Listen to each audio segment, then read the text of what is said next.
Here's to the dream chasers.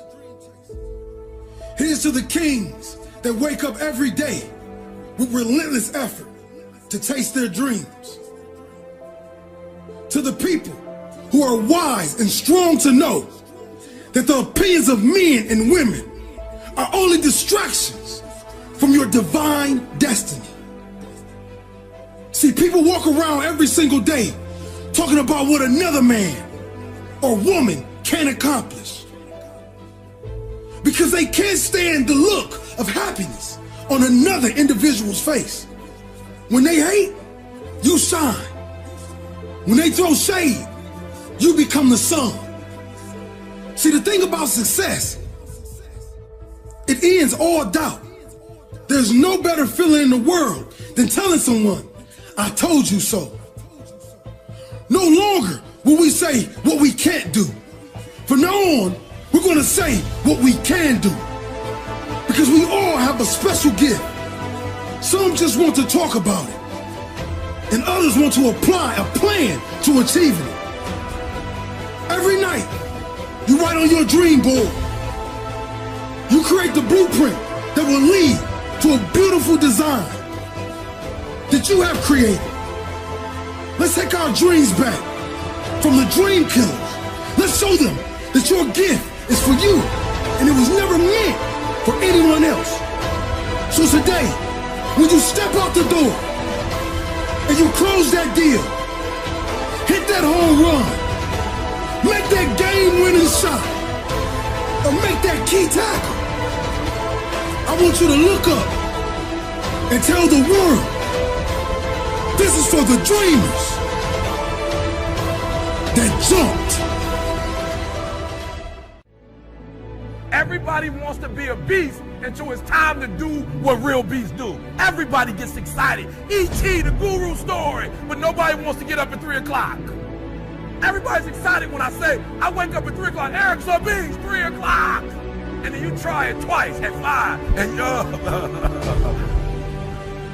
like for real, you walk out of here pumped up, fired up, you get some new information, you're ready.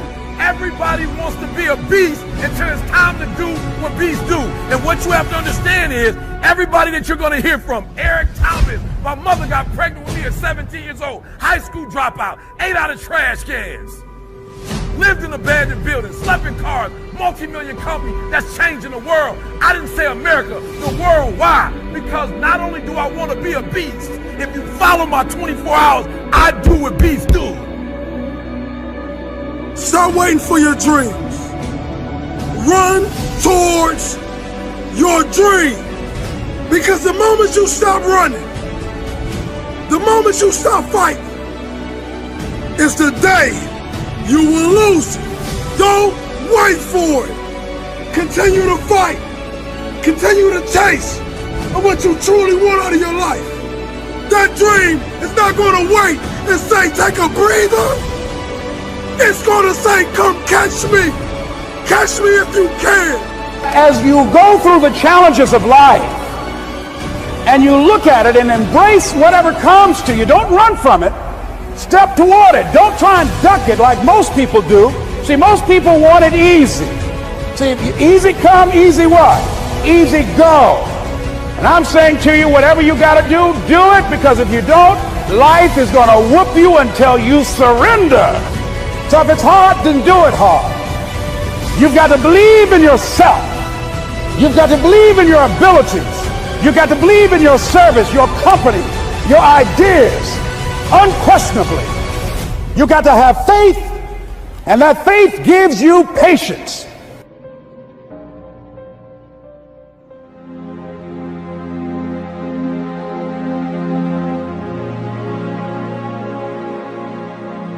I'm not talking about what you say. You know how to say the right stuff. I'm talking about what you believe about yourself. You say the right things. You've been taught how to imitate faith. You talk, as my grandmother said, you talk at the big game. But you go home and live out your belief. If you believe, you are unlovable.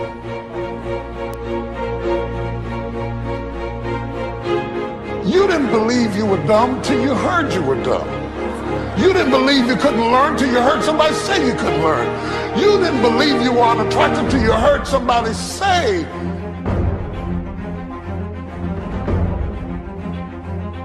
Every time you hit a low place, don't those voices come back up again?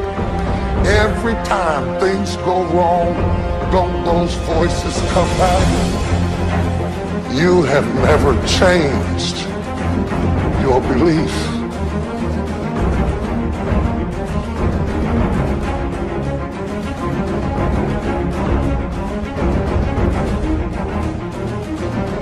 You can dress up, you can smell good, you can work out, you can say all the right thing, you can walk around, you can be debonair, you can be cool, you can be hip, but none of that will overcome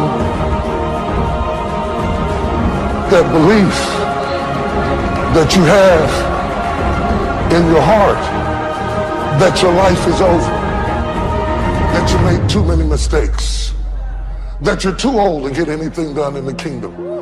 These things that you believe have become your vision statement. It is your purpose. And unknowingly it has become your goal to live out the damnation of the words you rehearse to yourself. So you're busy trying to get everybody else to like something that you don't like. You're trying to convince everybody else that you are something that you don't believe. You can't get enough people to tell you you're pretty when you think you're ugly. That's why you keep needing some more. Until you change the words that are in your head, you cannot overcome what you will not confront. Talk to yourself. Talk to your mind. Talk to your childhood. Talk to your dilemma. Talk to your crisis. Change your story.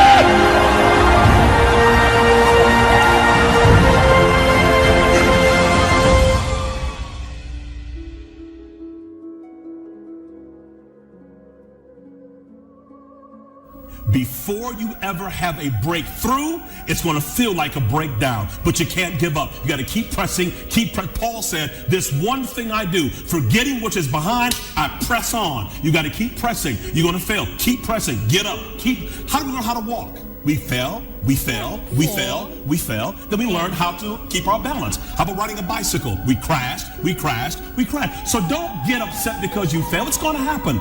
But be resilient. The ability to bounce back up every time you fall. The Bible says a good person will fall 7 times, but he gets up.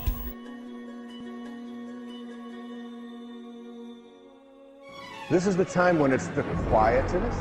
It is the time when it's the most peaceful, when there are the least distractions. In the Course in Miracles, it says the memory of God comes to the quiet mind. It cannot come where there is conflict. A mind at war with itself remembers not eternal gentleness. That's what you came from. It beckons you back to be awake. It's the most creative time in your life. Try it. Take that moment that you are being called by your source and awaken, and force yourself to shake the cobwebs out. And if you can't, then put your feet on the floor and say, look, if I have to go back to sleep, I'm going to sleep with my feet on the floor.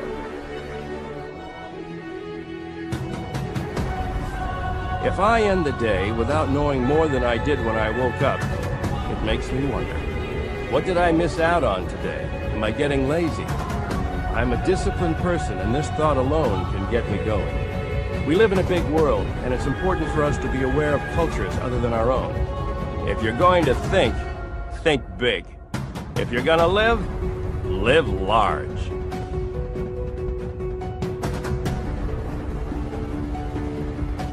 Your consciousness expands in every direction. It means there's no up and there's no down. It means there's no right and there's no wrong. It means that there's no north and there's no south. It means that there's no beginning and no end.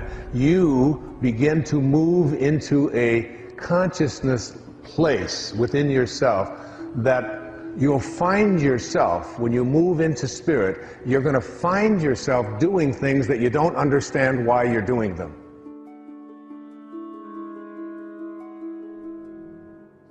There is something that is calling you.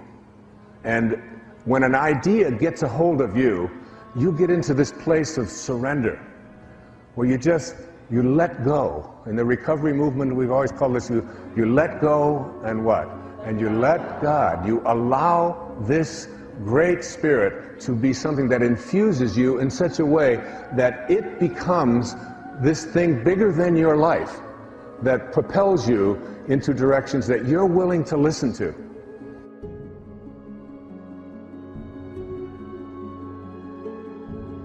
We forget that you don't have to be famous to have the ability to change at least your own personal history, to change the direction we go in our life. We have the power to choose, even if you haven't before. You can finally say, no more, I won't put up with that, within myself or from anybody else. And here's what I'm going to do differently. That's where the breakthroughs really start to happen.